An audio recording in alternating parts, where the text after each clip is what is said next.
Welcome back to BarcaBuzz TV. My name is Adam.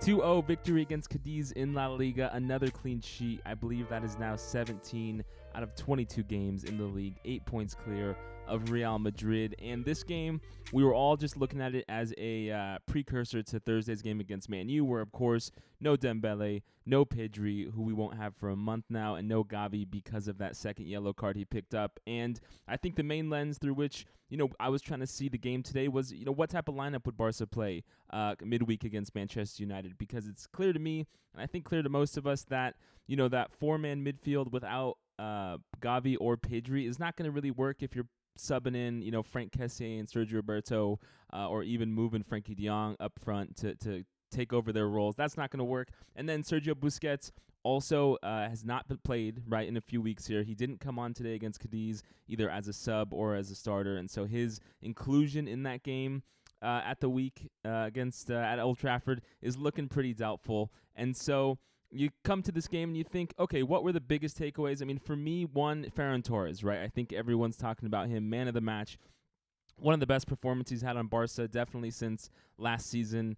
And he played in that right wing role today, was able to take on a bunch of players. I think he completed like all of his dribbles in the first half that he attempted, 10 out of 13 in the second half. He has that great run that leads to the first goal, just creating havoc all over. And so we're left with a bit of a conundrum, right? Which is, Rafinha likes to play on the right. Ferran Torres today on the right looks really good.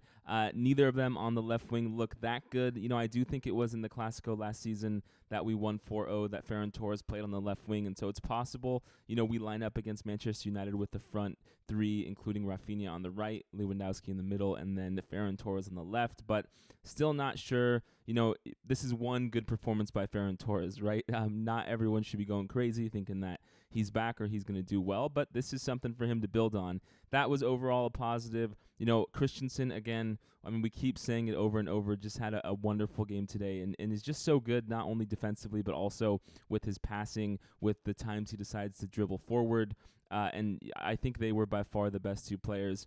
Sergi Roberto also gets a shout. He had a very good shift today. He scored a goal. He also got an assist. With Pedri and Gavi gone, I do think Sergi Roberto is the next man up. As scary as that sounds in 2023 for us to be relying on Sergi Roberto to play, a knockout game at Old Trafford, he is probably going to be the man up, right? He's the only one who I think, considering that Busquets isn't here and Frankie de Jong will probably have to play as the pivot, Frank Kessié and Sergi Roberto are really the only other two midfielders that we have to utilize right now. Pablo Torre, I know a lot of people were very hot on him, but unfortunately he didn't get a start today.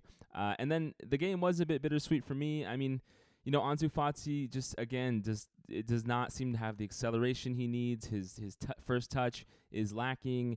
His shots, he had a few in this game, but none of them were really on target. And so overall, it was very uninspiring performance from Ansu Fati, and it's really tough to see. You see him get subbed out late in that second half for Alcaron, and Fati goes on the bench hitting the chairs, and he's just overall not very happy with his performance, and none of us are either. And it's a real shame because of what we thought Ansu Fati would be, and he still has a chance to recover. But as we move on months and months into the season now, when he's been healthy throughout and hasn't really been able to put together a good string of form or games, it's going to be really hard for Xavi to rely on him even in these spot moments, right? Because once Dembele comes back, you have him, a healthy Rafinha, a healthy Lewandowski hopefully, and then you have Ferran Torres, who when they both were put into this game against Cadiz, given the opportunity to shine, it was certainly Ferran Torres that impressed the most. I do worry a little bit. Of course, we're all mystified by Xavi putting on Alba and Alonso for that performance. With Jules Koundé performing a full 90 today, I don't think that bodes well for him. He looked very tired there at the end of the game. Christensen, again, also played 90, but thankfully, Ronald Araujo was was suspended here for yellow cards in La Liga, and so we gave him a full 90 minutes rest. Eric Garcia came in, and, he actually had not a bad first half, but when you take a look at the game overall, the second half, especially after like the 75th minute, really it seemed like all of our players turned off. We go into halftime with a 2-0 lead. We came out with a little bit of a fight in that second half, but as the time went on, I can't believe Ter Stegen was able to keep a clean sheet. He himself didn't honestly look like on the top of his form with some of his clearance in that second half. And so a bit of a mixed bag game, right? I mean, the good news, Ferran Torres, Sergi Roberto seem up for it. They at least had a performance that will give them confidence so that when we plug them in at Old Trafford, they're not going to, be coming in cold without any sort of belief in themselves. But it's going to be a tough road ahead of us, right? With Manchester United just winning, I believe, earlier today against Leicester 3-0. Rashford again scored again. He's on fire. Sancho on fire. I just, I think the only hope is that we saw, midweek against them, that once we put on Christensen and Balde to complement Araujo and Koundé, our defense did a lot better and limited Rashford's opportunities. And so I'm hoping that if we start the full healthy back line, that's really going to give us a lot of breathing room, right? And then it's going to be, the other big point I forgot to mention is Robert Lewandowski. He was able to score a goal today.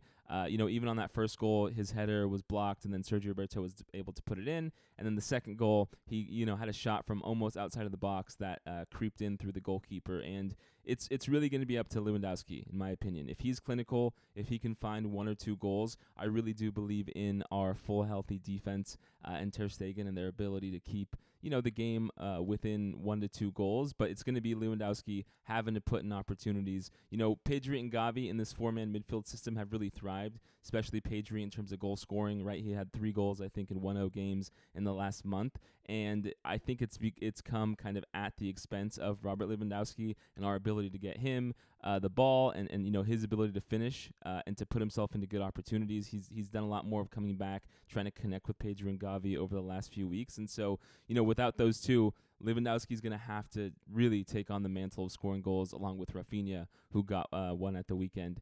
And so let me know in the comments what you thought. I mean, the game wasn't all that interesting, to be honest, after that first half.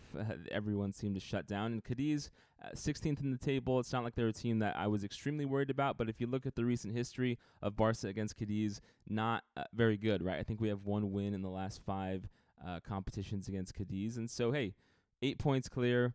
Another clean sheet. Lewandowski scores. Ferran Torres looks good. Sergio Roberto looks good. And I think that's about all we can take from this game, and just look forward to this huge Europa League tie against Manchester United coming up midweek. So keep praying, everyone. Let's hope Barca can pull it out. Thank you, guys.